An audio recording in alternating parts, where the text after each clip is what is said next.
지난 주일에 동일한 본문의 말씀을 가지고 성령께서 그리스도인이 죄를 짓지 못하게 한다는 사실에 대해서 함께 생각을 했습니다.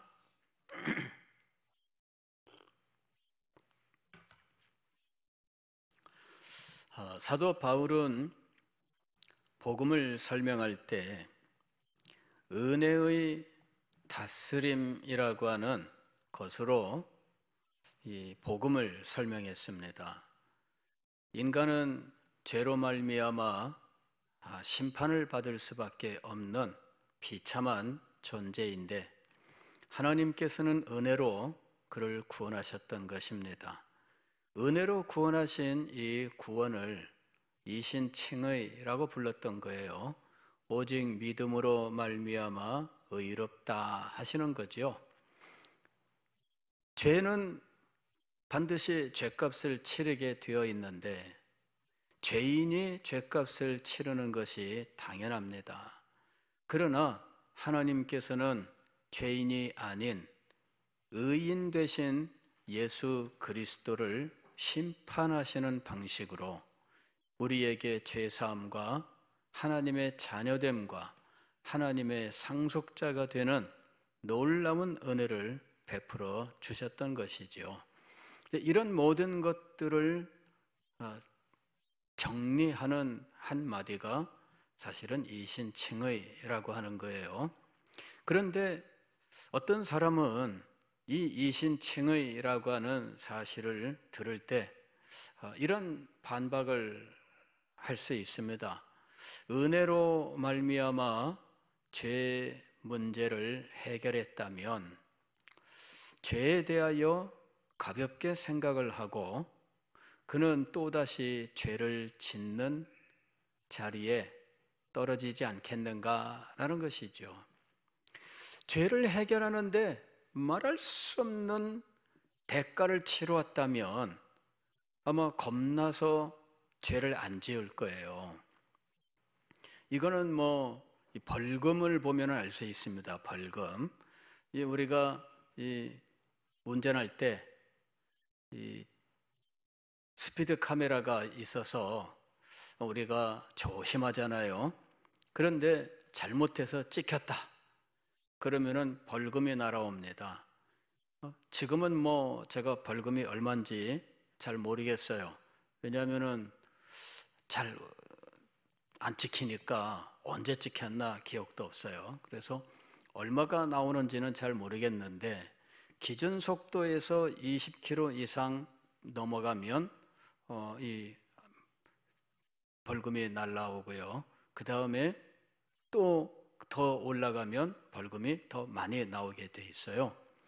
그런데 외국에 가보면 우리나라 벌금은 아무것도 아니에요. 그곳의 벌금은 그야말로 그냥 한 재산 날아갈 만큼씩 벌금이 나오는 거죠. 그러니까 벌금 때문이라도 아무것도 못하는 그런 상황이에요. 그리고 어쩌다 한번 벌금을 내고 나면 그 다음에 결심을 단단히 합니다. 내가 다음부터는 절대로 안 하겠다. 이렇게 결심을 합니다. 왜 그런 결심을 했을까요? 죄에 대한 대가가 엄청나게 커서 내가 죄의 대가를 치르고 보니까 다시는 그걸 하고 싶지 않아요. 그러니까 이 벌을 심하게 주고 벌을 받아야 정신이 바짝 들어가지고 다시는 그 일을 안 하는 거죠. 저희 학교 다닐 때에도 숙제를 내주시면 선생님이 무서워서 숙제 안 해갔을 때 벌을 아주 무섭게 주는 선생님이 있다면 숙제를 해갈까요? 안 해갈까요? 여기 두 분의 선생님이 있어요. 숙제는 내줬는데 숙제 검사도 제대로 안 하고 또 검사했는데 숙제 안 했다고 해도 별달리 신경을 안 써요. 근데 한 분은 숙제를 내주고 숙제 검사를 아주 엄하게 합니다. 그리고 벌을 아주 심하게 줍니다. 자, 두 분의 선생님이 있으면 어느 선생님의 숙제를 열심히 할까요? 뭐 당연히 숙제검사 열심히 하고 엄하게 하고 또 벌을 많이 주는 선생님, 그거를 뭐 열심히 해가겠죠. 자, 이런 우리의 심성이 있습니다. 그래서 이런 심성으로 하나님의 은혜의 방법을 보면, 하나님의 은혜의 방법은 죄 문제를 해결하는데 그렇게 유용한 방법이 아니다, 이렇게 생각할 수 있죠. 아니, 죄인이 죄의 대가를 심하게 치러야 다시는 죄를 짓지 않을 거 아닙니까? 그런데 은혜로 네가 죄값을 치를 필요가 없고 예수 그리스도께서 죄값을 치른 거야. 너는 그냥 믿으면 돼, 이런 거예요. 야, 믿으면 돼, 뭐 이렇게 쉬운 게 다 있나? 그죠? 믿는 것만큼 쉬운 게 어디 있어요? 아니, 그 정도의 값을 보장해 준다면 난 얼마든지 믿겠네. 그죠? 예, 얼마든지 믿겠네. 아니, 100번이라도 믿습니다, 뭐 그까짓 거 뭐 그거 못하겠어? 믿습니다. 뭐 얼마나 쉬워요, 얼마나 간단해요. 자, 이게 사람의 생각입니다. 아니, 믿는다고 말만 하면 죄사함도 없고 영생도 얻고 하나님의 자녀가 되고 영광스러운 기업도 준다고 하는데 그까짓 거 그 쉬운 걸 못하겠어요?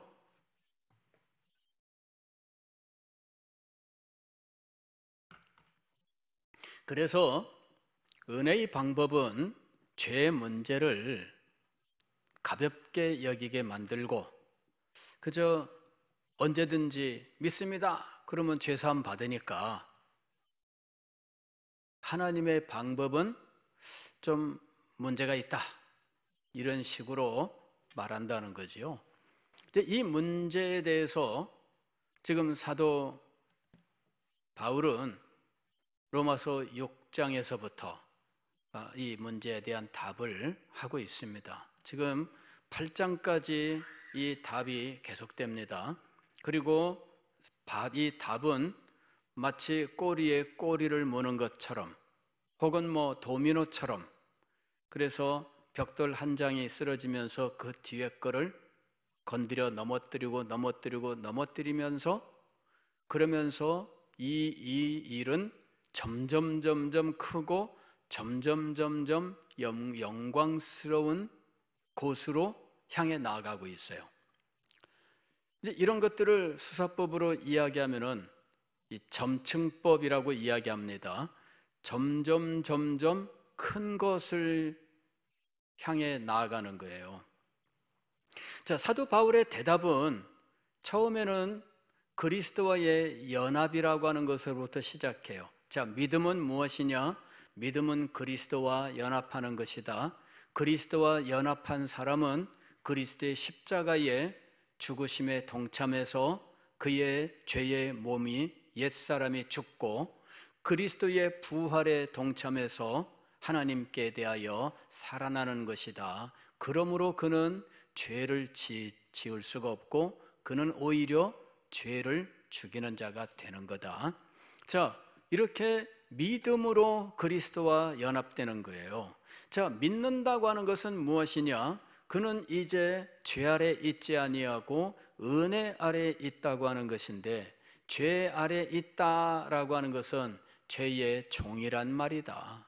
은혜 아래 있다라는 말은 의의 종이라 하는 말이다.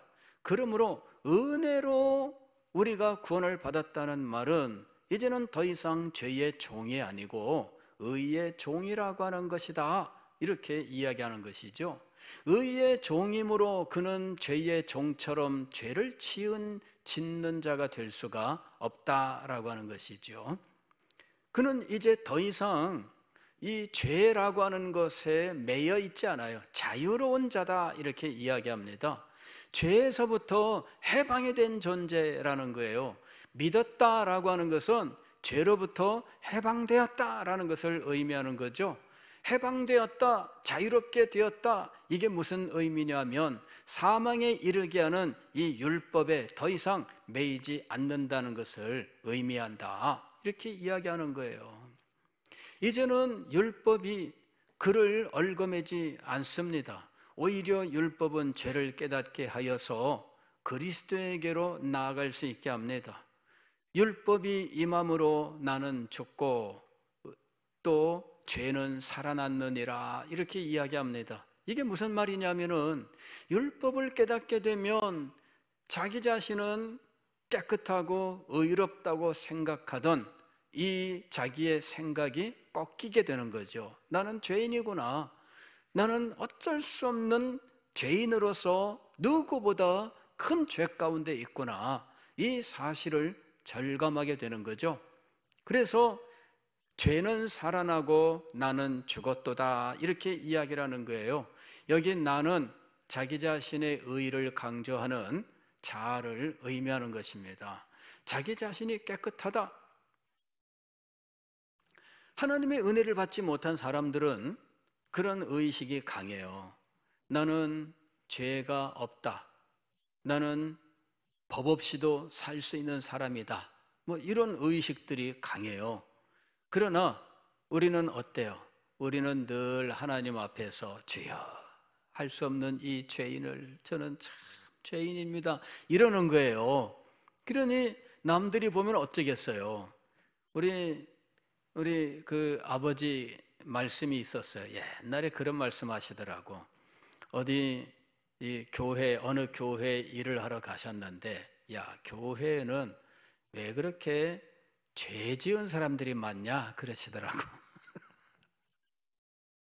교회에 왜 그렇게 죄 지은 사람들이 많냐.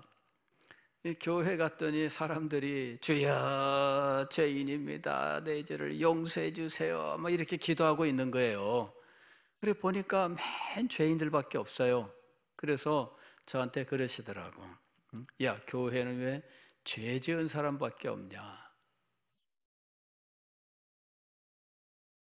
왜 그런 일이 벌어질까요?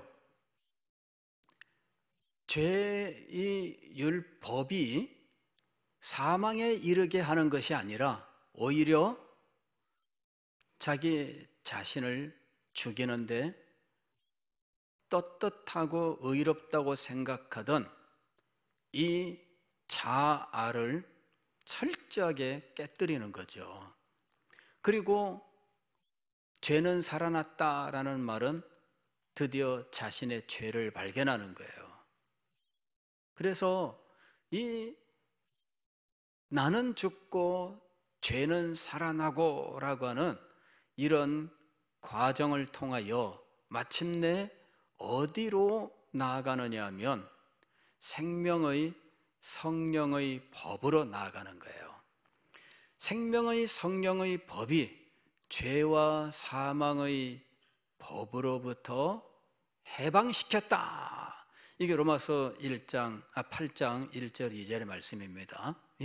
생명의 성령의 법이 죄와 사망의 법으로부터 이 믿는 자를 해방시킨 거예요. 그럼 도대체 이건 무엇이냐? 다시 또 사도 바울이 설명을 합니다. 지금 그리스도인이란 어떤 존재인지에 대해서 지금 사도 바울은 말씀을 하고 있는 거예요. 하나님은 우리를 믿음으로 말미암아 의롭다 하시고 그를 심판으로부터 구원을 하실 때 우리에게는 실질적으로 어떤 일들이 일어나는지에 대해서 말씀하고 있는 거예요. 우리에게 일어나는 일은 더 궁극적으로 지금 사도 바울이 생명의 성령의 법 아래로 우리를 인도하신 것이다. 이건 실제적으로 어떤 사건이냐 하면 성령이 우리 속에 내주하시는 사건이에요. 믿을 때 우리에게 어떤 일이 벌어지는가? 성령이 우리 속에 내주하시는 일이 일어나는 거예요. 그리고 성령의 내주하심으로 우리에게 일어나는 일은 성령의 인도하심입니다. 성령이 우리 속에 내주하실 때 성령께서 가만히 계시는 것이 아니라 우리를 인도하셔요.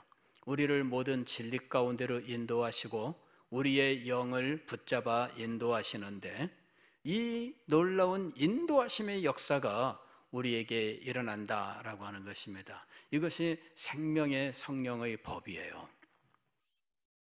이렇게 성령의 인도하심을 통하여 우리의 정신 세계가 완전히 변화됩니다. 사고방식이 바뀌게 되어 있습니다. 그 사람의 사고방식, 이것이 변화되는 거예요. 그래서 그의 지적인 세계가 변하게 되어 있어요. 지적인 세계가. 그래서 삶의 목적, 또 이 세상에 대한 이해가 변하게 됩니다. 이 세상에서 그냥 이 세상 한 세상 볼 거 있나? 잘 먹고 잘 사다 가면 끝나는 거지. 이런 식으로. 이 사람들이 그런 식으로 생각하는 사람들이 많아요. 볼 거 있나? 이제 잘 먹고 잘 살다가 그냥 가면 되는 거지. 이런다고요. 우리 친구들도 보면은, 안 믿는 친구들은 지금 와서는 그렇게 이야기합니다. 이 세상 볼 거 있나? 지금까지 잘 살았는데 앞으로도 남은 생에 잘 먹고 잘 살다가 그냥 가면 되는 거지. 이러는 거예요. 그래, 참 그 이야기를 들으면서 참 안타깝지요. 어떻게 이 세상을 그렇게밖에 보지 못하나. 그렇죠? 그렇게밖에 보지 못하니까 이 사람은 이 세상에서 그냥 한 세상 남은 거 그냥 잘 살다 가자, 이런 거예요. 그러니까 자기 기쁜 대로 살다 가자, 일이 되는 거죠. 그게 세계관입니다. 이 세상은 그냥 볼 거 없다. 그냥 한 번 사는 인생, 그냥 잘 먹고 잘 살다 가면 되는 거야. 그게 세계관입니다. 그러나 우리의 세계관은 무엇인가? 우리의 세계관은 하나님께서 선하게 창조하신 이 세상이 인간의 죄로 말미암아 타락하고, 그리고 이렇게 비참한 세상으로 변했지만, 하나님께서 예수 그리스도를 믿는 믿음으로 구원하시고, 그리고 영광스러운 곳으로 인도하신다라고 하는 거죠. 그 사실을 믿음으로 우리는 하나님께서 우리에게 주실 영광스러운 세계를 소망하면서 지금 우리는 이 세상을 믿음으로 살아간다 하는 것입니다. 비록 힘들고 어려운 일들이 있지만 하나님께서 우리와 함께 하시고 우리의 삶을 선하게 인도하신다는 것, 모든 것이 합력하여 선을 이루게 하신다는 이 사실을 믿는 거예요. 우리는 이 세상에서 아픔과 고통이 있다 할지라도 그 아픔과 고통에 굴복하지 않습니다. 지금 로마서 8장 18절 이하에도 보면은 그런 사실이 나와요. 생각건대 현재의 고난은 장차 우리에게 나타날 영광과 비교할 수 없도다, 그렇게 이야기합니다. 우리가 지금은 고난 가운데 있고 고통을 겪을 수 있습니다. 지금은 좌절할 수도 있고 아픔과 고통 속에 신음할 수 있습니다. 그러나 앞으로 우리에게 나타날 영광과 이 모든 것들은 비교가 안 된다는 거예요. 지금 겪는 이 아픔들은 앞으로 우리가 얻게 될 영광과 비교하면 너무나 격차가 지기 때문에 아무것도 아니다, 그 얘기입니다. 그래서 우리는 소망 가운데 살아갈 수 있는 거예요. 19절 말씀을 보면 피조물이 고대하는 바는 하나님의 아들들이 나타나는 것이니 피조물이 허무한 데 굴복하는 것은 자기 뜻이 아니요 오직 굴복하게 하시는 이로 말미암음이라. 지금 이 세상에 있는 모든 피조물들도 신음하고 있어요. 그 속에서 우리가 살고 있습니다만은, 그러나 이것이 영원하지 않습니다. 하나님께서 이 피조물의 세계를 변화시키시고 그 가운데 신음하는 우리들에게 영광을 허락해 주실 것입니다. 21절 보면 그 바라는 것은 피조물도 썩어짐의 종노릇한 데서 해방되어 하나님의 자녀들의 영광의 자유에 이르는 것이니라. 이것이 우리가 가지고 있는 세계관입니다. 비록 지금 이 세상은 허무한데 굴복하고 신음하고 있는 것이 맞습니다마는, 그러나 하나님의 자녀들에게는 영광스러운 미래가, 지금 영광의 날이 다가오고 있다는 것입니다. 그리고 이 세상의 모든 피조물들도 하나님의 자녀들이 나타나는 그 영광의 순간을 기대하고 있다라는 것입니다. 우리는 이런 소망 가운데 이 세상을 변화시키는 삶을 살고 있다라고 하는 것입니다. 지금은 잠시 고통을 겪고 있는 것입니다. 그러나 이건 반드시 변화될 것이다 라고 하는 것입니다. 세계관이 바뀌게 되는 것이에요. 그래서 이 세상을 보고 이 세상에서 살아가는 삶의 자세가 바뀝니다. 우리에게 닥쳐오는 일들을 우리가 어떻게 맞이하며 어떻게 해결할 것이냐, 이 방법이 바뀌게 되어 있는 것입니다. 우리는 결코 절망하지 않습니다. 우리는 결코 굴복하지 않습니다. 왜냐하면 하나님께서 우리에게 영광의 생명을 허락해 주실 날이 다가오고 있기 때문입니다. 우리는 이 지적인 변화를 얻은 사람들이에요. 우리는 삶의 가치관이 달라요. 이러한 세계관을 가지고 있기 때문에 우리는 지금 우리에게 주어져 있는 것이 무엇이 가장 소중한 것인지, 이 소중한 것을 가지고 선택하며 살아가는데, 선택할 때마다 우리는 하나님의 영광이라고 하는 이 소중한 가치, 하나님의 뜻이라고 하는 이 소중한 가치의 근거에서 선택하고 있다는 것입니다. 모든 것이 변화되는 거예요. 그 사람의 정서도 변화됩니다. 그 사람의 감정이죠. 그 사람이 강력하게 원하는 것이 정서예요. 정서에는 방향이 있습니다. 이 오뚜기가 여러분 넘어뜨려도 다시 일어나고 넘어뜨려도 다시 일어나는 것처럼 이 오뚜기 속에는 일어난다라고 하는 이 경향, 원리가 있다는 거예요. 물론 그거는 그 무게중심을 가장 밑에 둠으로 벌떡벌떡 일어나게 만드는 거지요. 그런데 그와 같은 경향이 우리 속에 자리 잡게 되는 거예요. 그 사람이 기뻐하는 것, 그 사람이 슬퍼하는 것, 그 사람이 열망하는 것, 이 사람이 기뻐한다 할 때 그냥 픽 웃는 그런 기쁨을 말하는 게 아닙니다. 강력하게 기뻐하는 걸 말하는 거예요. 그가 소망한다 할 때에는 강렬하게 소망하는 것을 말하는 것입니다. 만족될 때까지 결코 중단하지 않는 그와 같은 강렬함, 그것이 이 변화된 영혼 속에 자리 잡고 있어요. 그 사람은 하나님의 영광에 대한 소망이 있어요. 하나님을 기쁘시게 하고자 하는 소망이 있어요. 그 어떤 것도 이 소망을 무너뜨리지 못합니다. 더욱더 강렬한 것이 그 마음을 주장하고 있다는 것이죠. 죄에 대하여는 어떨까요? 죄에 대하여는 미워하고 애통해합니다. 죄를 짓지 않고자 하는 소망이 그 속에서 강렬합니다. 이런 사람이 계속해서 죄를 지을 수 있을까요? 계속해서 죄를 지을 수 없습니다. 은혜로 구원받았다라고 하는 것, 은혜의 통치 아래 있다라고 하는 것은 바로 이렇게 생명의 성령의 법이 그 속에 역사한다라고 하는 것을 의미하는 거예요. 이 사람은 그의 의지가 변화됩니다. 그래서 죄를 죽이고자 하는 강렬한 열망으로 실천의 삶을 사는 거예요. 여기 12절이 바로 그런 겁니다. 그러므로 형제들아, 우리가 빚진 자로 돼 육신에게 져서 육신대로 살 것이 아니니라. 너희가 육신대로 살면 반드시 죽을 것이로되 영으로서 몸의 행실을 죽이면 살리니. 이 모든 일들을 강렬하게 열망하고 그리고 굳은 마음을 가지고 실천하는 삶을 살아가는 것입니다. 그런데 생명의 성령의 법이 역사하는 사람에게는 더 놀라운 일이 있습니다. 더 놀라운 일이 있습니다. 이것이 14절, 15절 이하의 말씀이에요.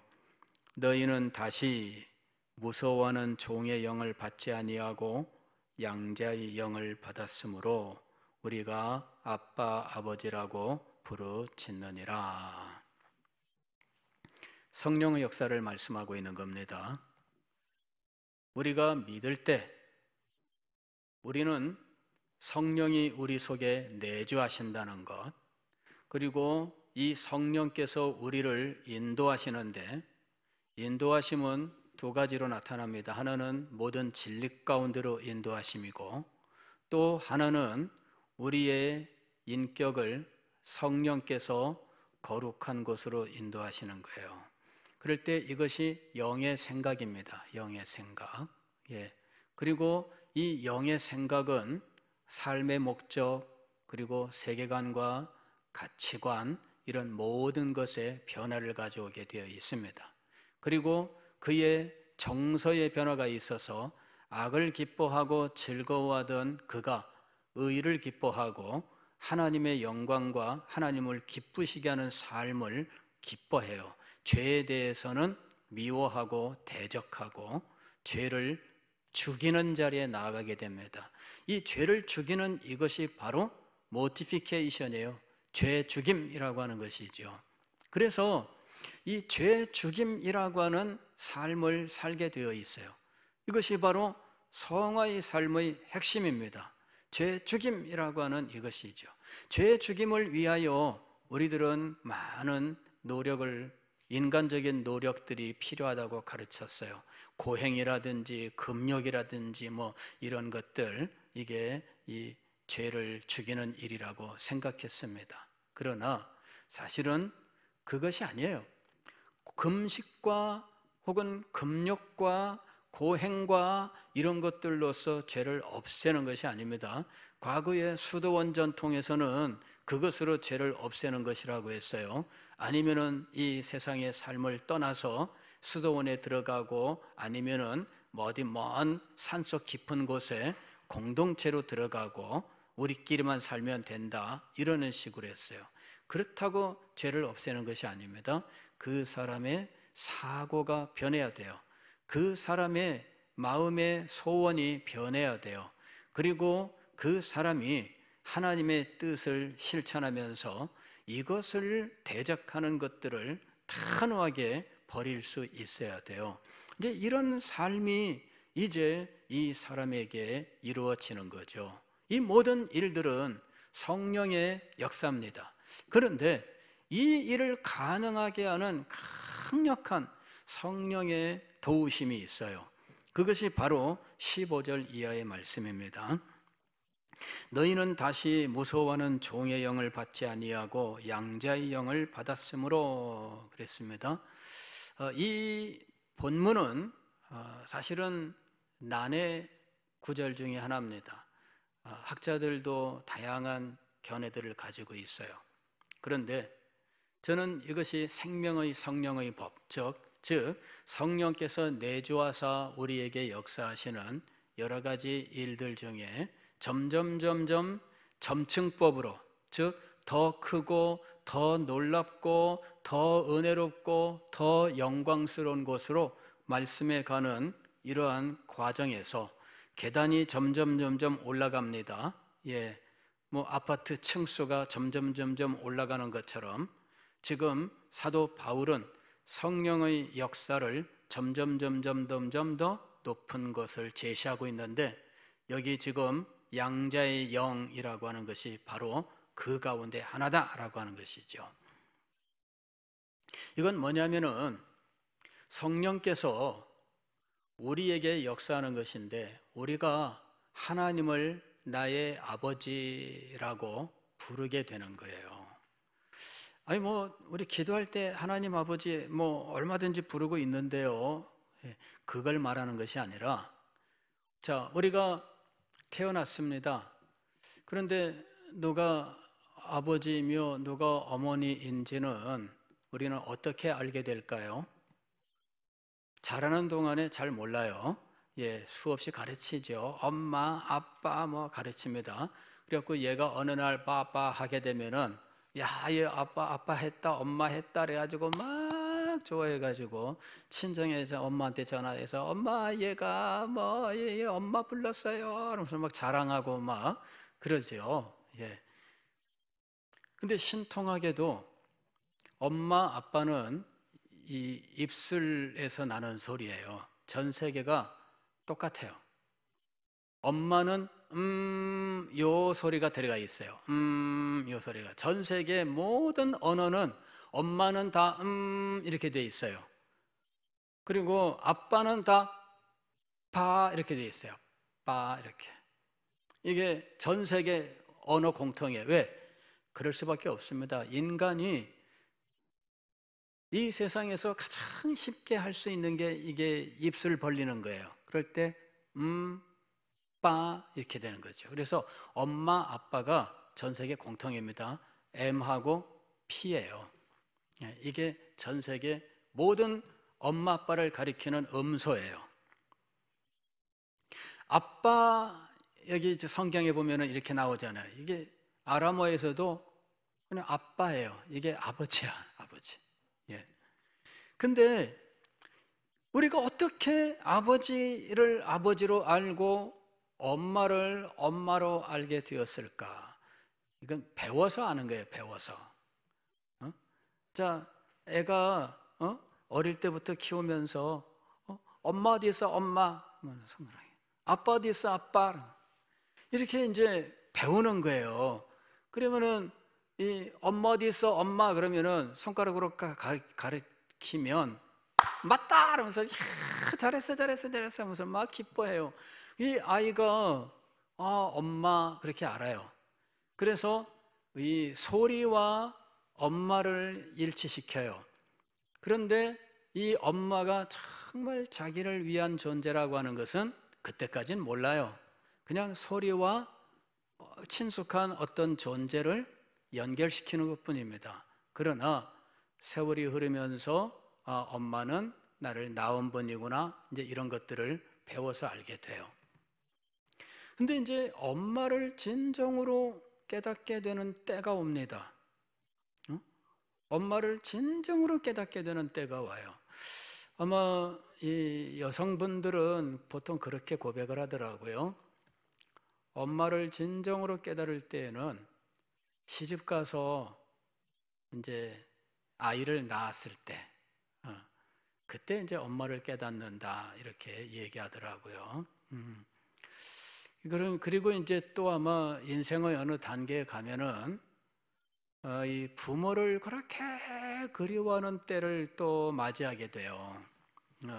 우리 인생에 이 엄마 아버지를 인식하게 되는 그런 어떤 고비들이 있어요. 그런 고비마다 이제 이 엄마 아빠를 깨달으면서 그리고 나중에는 이제 엄마 아빠를 볼 수 없는 그런 때를 이제 드디어 만나게 되는 거죠. 그게 이제 인생이에요. 근데 여기 양자의 영이라고 하는 것은 뭐냐면은 그와 같은 경험, 우리가 교회에 오면 이제 여러 가지로 성경을 배우게 되는데 하나님은 우리의 아버지다 이렇게 배우는 거예요. 가만히 보니까 사람들이 기도할 때도 하나님 아버지 뭐 이렇게 기도하고, 그 다음에 학교에서 배우는데 하나님은 당신을 아버지로 계시하셨습니다. 그래서 우리는 하나님을 아버지라고 부릅니다. 예수님께서 기도 가운데에도 하늘에 계신 우리 아버지여 이렇게 가르치셨습니다. 나의 아버지 곧 너희 아버지 이렇게 하나님을 아버지로 가르쳐 주셨습니다. 이렇게 배웠어요. 그래서 우리가 하나님을 아버지라고 하는 거예요. 그리고 기도하다 보니까 어느덧 하나님 아버지가 우리의 입에 완전히 붙어서 이제는 뭐 자연스럽게 하나님 아버지라고 말할 수 있게 되었어요. 그리고 성경을 배우다 보니까 하나님 아버지의 사랑이 얼마나 큰지, 하나님 아버지 우리를 얼마나 사랑하시고 아껴주시고 우리의 삶에 역사하시고 우리를 지켜주시고 보호하시고 인도해 주시는지 참 놀랍게 짝이 없다. 그런 걸 깨닫게 돼요. 그래서 결국은 하나님 아버지 하면서 우리도 참 애틋한 마음을 가지게 되는 거죠. 그런데 여기서 말씀하는 양자의 영은 뭐냐? 양자의 영은 성령께서 하나님을 아버지로 체험하게 하는 거예요. 다시 말씀을 드리면은 하나님의 사랑을, 아버지의 사랑을 깨닫게 하는 거예요. 이게 이제 그 성령의 역사입니다. 그래서 우리의 영혼이 하나님을 나의 아버지로 인식하면서 아버지의 사랑이 우리에게 한없이 한없이 밀려 들어오는 것을 의미한다는 것이죠. 이게 이제 양자의 영, 즉 성령이 우리를 하나님의 자녀로 확실하게 인치시는 것이다라는 것입니다. 그래서 우리가 어느 날 성령의 강력한 은혜에 사로잡히면서 하나님을 나의 아버지라고 강력하게 인식하고 그 사랑이 우리의 마음에 밀려 들어오면서 하나님의 사랑으로 감동하고 그리하여 우리의 영혼이 참 평안을 얻고 기쁨을 얻게 되는 순간을 맞이하게 되는 거예요. 이게 이제 양자의 영의 역사다 하는 것이죠. 16절 보면 이렇게 돼 있죠. 성령이 친히 우리의 영과 더불어 우리가 하나님의 자녀인 것을 증언하시나니. 그랬어요. 성령의 증언입니다. 목사님이 가르쳐줘서가 아닙니다. 뭐 어떤 분이 기도하는 소리를 들어서가 아닙니다. 성경을 읽었더니 하나님을 아버지라고 하더라. 그래서 하나님을 아버지라고 내가 말하고 기도하고 그렇게 살아왔습니다. 그리고 의심한 적이 없어요. 그러나 지금 이건 뭐냐면은 성령께서 우리의 영혼에 직접적으로 하나님은 나의 아버지다라고 하는 사실을 체험하게 하는 거예요. 아버지의 사랑을 체험하게 하는 거예요. 그래서 우리의 영혼이 하나님을 아버지여라고 부르게 하는 거예요. 어떤 분은 이것을 이렇게 설명을 했어요. 자, 아버지 손을 잡고 걸어갑니다. 공원을 가는데 아버지 손을 잡고 갑니다. 아이는 아빠 손을 잡고 장난치면서 제잘제잘 이야기하면서 갑니다. 그런데 아빠가 야, 이제 아이고야 그러면서 얘를 옆구리를 딱 잡더니 번쩍 들어 올리는 거예요. 그리고 너는 얘를 목마를 턱 태우고 그 다음에 걸어가는 거죠. 자, 이 아이가 아빠 손을 잡고 걸어가는 동안에도 아빠가 자기를 사랑하는 줄 알아요. 아빠, 나 저거 사줘. 사랑하기 때문에, 그걸 알기 때문에 그는 스스럼 없이 아빠한테 요구합니다. 아빠, 나 저거 사줘. 아빠, 저기로 가자. 아빠, 뭐 하자. 막 이렇게 얘기를 합니다. 근데 아빠가 이 아이에 대한 사랑이 넘쳐나서 탁 잡아서 번쩍 들어 올려가지고 목마를 태우는 거예요. 이 아이는 그때 붕 하고 위로 올라가는 그런 그 체험, 그죠? 위로 번쩍 들어 올리면은 중력을 거역하는 체험이 있어요. 붕 하고 이거. 여러분 그 놀이기구 타면 그 짜릿한 게 그런 겁니다. 예, 붕 하고 올라가요. 그리고는 이 아이는 그 순간에 아하하하 웃는 거예요. 신나가지고 막 웃지요. 그리고는 목마를 타고 이 아이는 신나가지고 아빠 왼쪽으로 가 오른쪽으로 가 막 그러면서 이리야 이리야 그러고서 뭐 아이는 막 신나잖아요. 그때 아이는 아버지가 자기를 정말 사랑한다고 하는 사실을 체험하는 거예요. 그리스도인에게 이와 같은 성령의 역사가 있다는 겁니다. 여기 보면은 무서워하는 종의 영을 받지 아니하고 이렇게 얘기를 했는데, 무서워하는 종의 영이라고 하는 것은 성령이 하시는 사역의 한 모습입니다. 성령이 하시는 이 사역은 무서워하는 이라고 하는 이 사역입니다.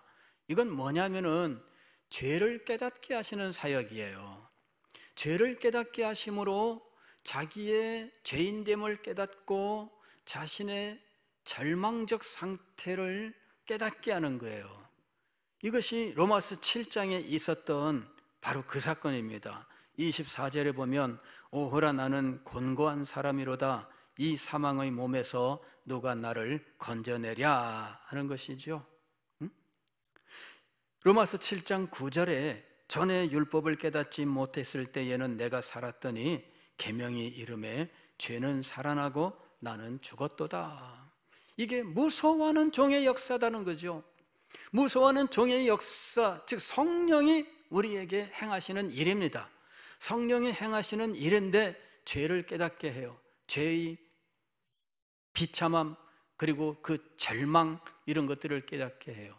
그래서 자기 자신에 대하여 자랑하지 못하고 철저하게 자기의 죄를 고백하고 하나님 앞에 녹아내리는 이러한 죄의 고백 이 자리로 들어가게 되는 거예요. 그런 상태로 가게 되면 자기 자신을 한없이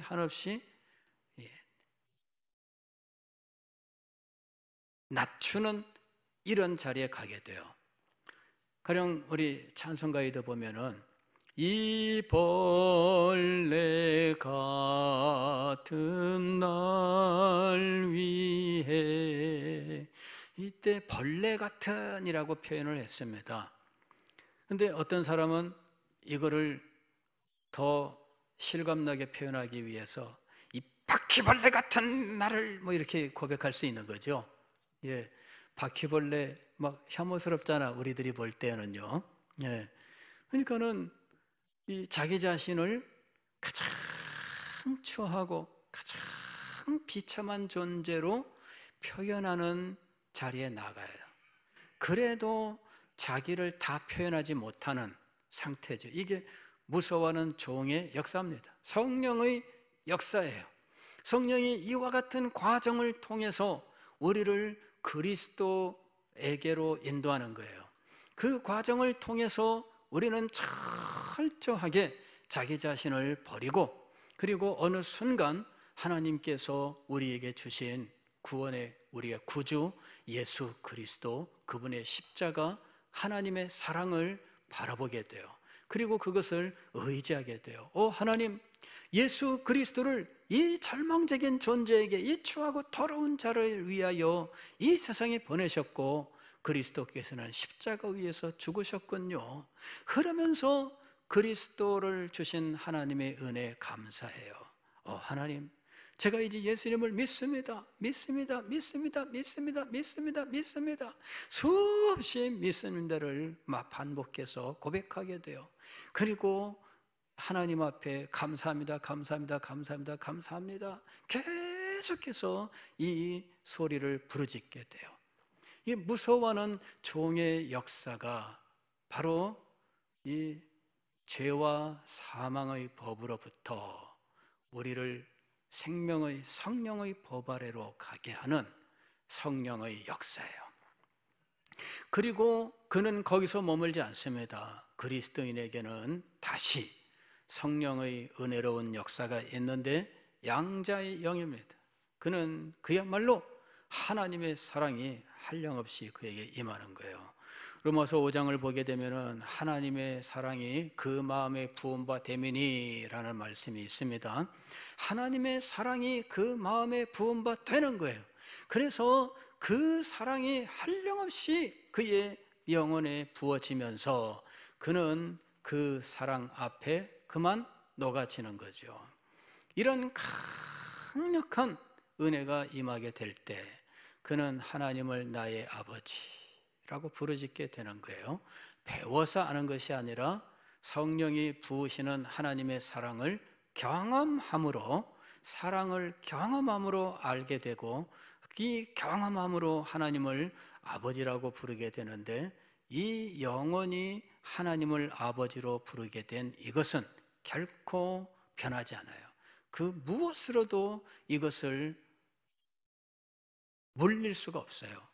하나님이 너의 아버지가 아니다라고 아무리 총칼로 위협을 해도 그의 영원히 체험한 이 사랑은 하나님을 부인할 수 없어요. 강렬하게 그의 영혼에 새겨지는 놀라운 사랑인 것입니다. 하나님의 사랑이 그의 영혼에 새겨져요. 그래서 그 사랑을 부인할 수 없는 거죠. 그래서 그 사랑을 붙들고 살아가는 거예요. 하나님이 나를 사랑하신다라고 하는 사실을 확신합니다. 그렇다면 그가 가는 어느 곳에서든 두려워할 것이 무엇이 있겠습니까? 그에게 무슨 일이 다가오든 염려할 것이 무엇이 있겠습니까? 두려워하지 말라, 놀라지 말라, 나는 네 하나님이 되면이라, 나는 네 아버지가 되면이라.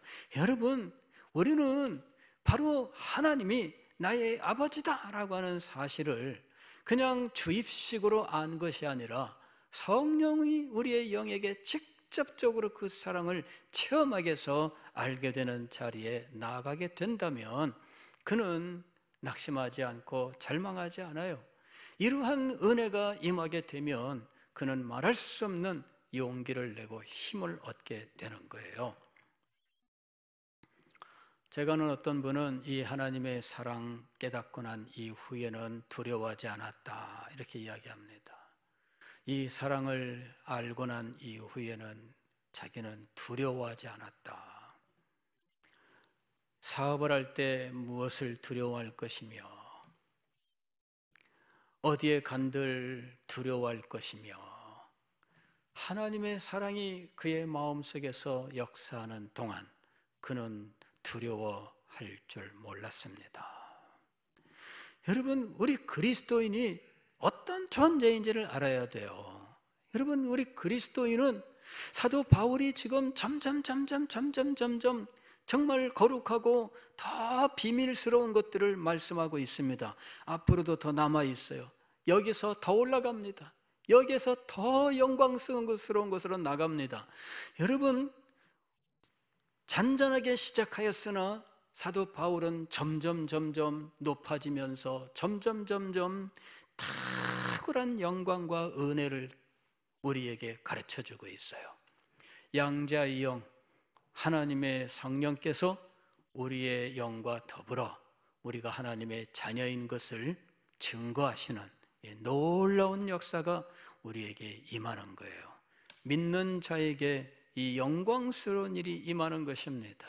그런데 그가 죄를 짓는다고요? 죄 가운데 살아간다고요? 말이 되지 않습니다. 모르기 때문에 하는 말입니다.